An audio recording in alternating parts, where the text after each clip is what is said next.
What we're going to look at in this video is a topic called compound angles. Now, compound angles are an important trig topic that comes up in higher very, very frequently. Now, first thing we need to understand is what do I mean when I say a compound angle? Well, imagine I take 45 degrees and I add 30 degrees to it. What I've actually done there is I've created a compound angle, because a compound angle is the result that you get when you add or subtract a pair of angles or more together. So 45 degrees plus 30 degrees, which equals 75 degrees, is a compound angle. Now, if we were to take this and try to stick it in a calculator and use it, let's imagine we did sine of 45 degrees plus 30 degrees. Okay, which would give me sine of 75 degrees, which if we used a calculator would get 0.966 to 3 decimal places. Now imagine I took the sine of each thing on its own, and rather than adding them up and getting my result and doing that, the sine of each bit on its own. So I did sine of 45 degrees plus sine of 30 degrees. What that would give me, again to 3 decimal places, is 1.207. So what this means is that if I take the sine of the two angles added up together, so the sine of the compound angle, it doesn't equal the result when I add together the sine of each angle done individually. So i.e. sine of 45 degrees plus sine of 30 degrees does not equal sine of the compound packed 45 degrees plus 30 degrees. Now this is actually true for all angles out there, so imagine I just did it for a generic angle A and B. What I'd find is that sine A plus sine B doesn't equal sine of A plus B, done as a compound form. Doesn't equal each other, it doesn't work. What we have to do is come up with a couple of relationships to be able to do these, and relationships to be able to calculate this sort of property. And these are them. What we've got here are four formula which work and which we can calculate each of these relationships with. So we can calculate sine of A plus B, sine of A minus B, cos of A plus B, and cos of A minus B. So sine of A plus B is sine A cos B plus cos A sine B. Sine of A minus B is sine A cos B minus cos A sine B. Cos of A plus B is cos A cos B minus sine A sine B. And cos of A minus B is cos A cos B plus sine A sine B. These four formula here are what we call the compound angle formula. Now that looks like a lot to remember. Thankfully, they appear in the formula list within the higher exams. So if you turn up on the day and you have a monumental brain fart and forget exactly what to do for each of them, they will appear there in the formula list for you to use. Now these can be used in a variety of different ways. They could be used to expand and simplify relationships. They can be used to show and prove things.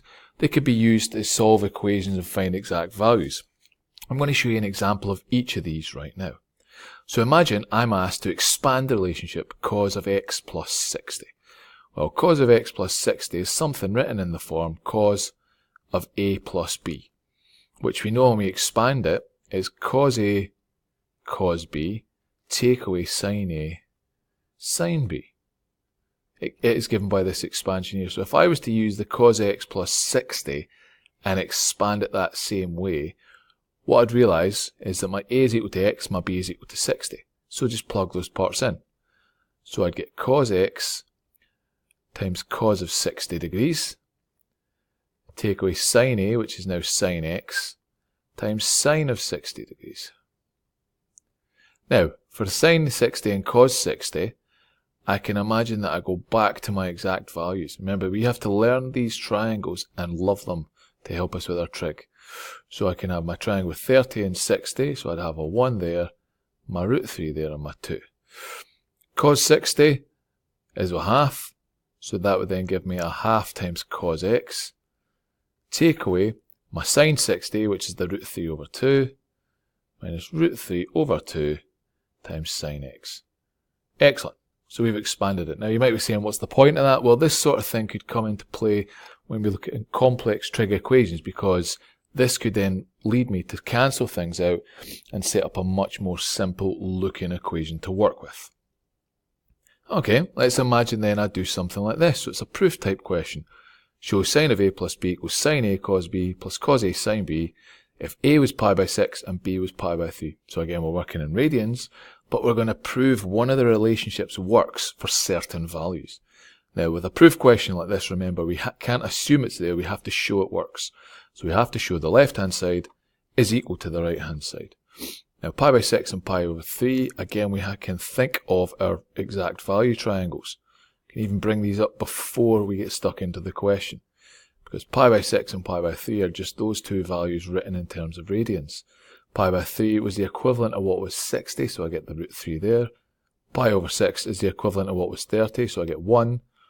And my hypotenuse is equal to 2. So I can now split it, do left-hand side, right-hand side, and hope I get the same answer.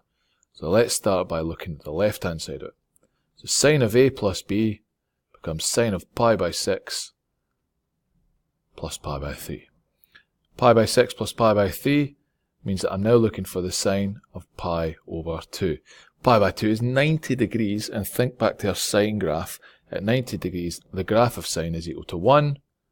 So my answer for that one is just equal to 1. Now we look at the right hand side. We look at what's happening on this side of the equation. So I've got sine A cos B plus cos A sine B. So what that gives me, when I substitute in A's and B's, sine of pi by 6 times cos of pi over 3 plus cos of pi by 6 times sine of pi by 3.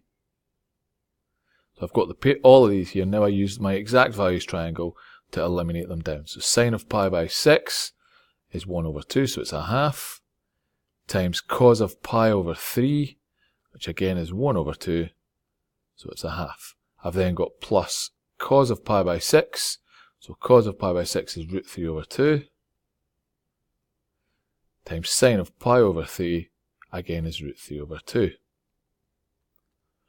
So I've got a half times a half, so that gives me a quarter, plus root 3 over 2 times root 3 over 2 gives me a 3 on the top and a 4 on the bottom.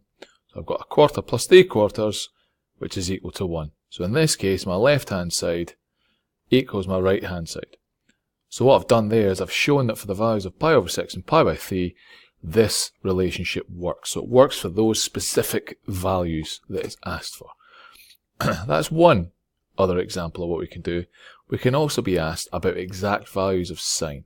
So imagine I'm asked for the exact value of sine of 75 degrees. Now, when it's referring to exact values, you have to bring up the exact value triangles we know. And we know 2 of them so far.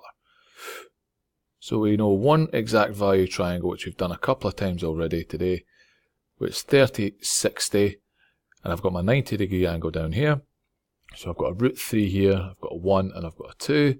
The other exact value triangle we've got is the one where it's isosceles. So I've got 45, 1, 1, and I've got my root 2 there. Now, when you're asked for the exact value of something of this form, you have to be able to break the number in here down into something combining the exact value angles we know. Well, we know that 75 degrees is the same as 30 plus 45.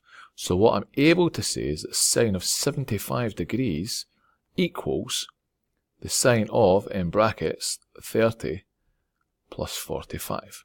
So what I'm then able to do is say, right, I can use my compound angle formula for sine, expand this, and then do each part on its own.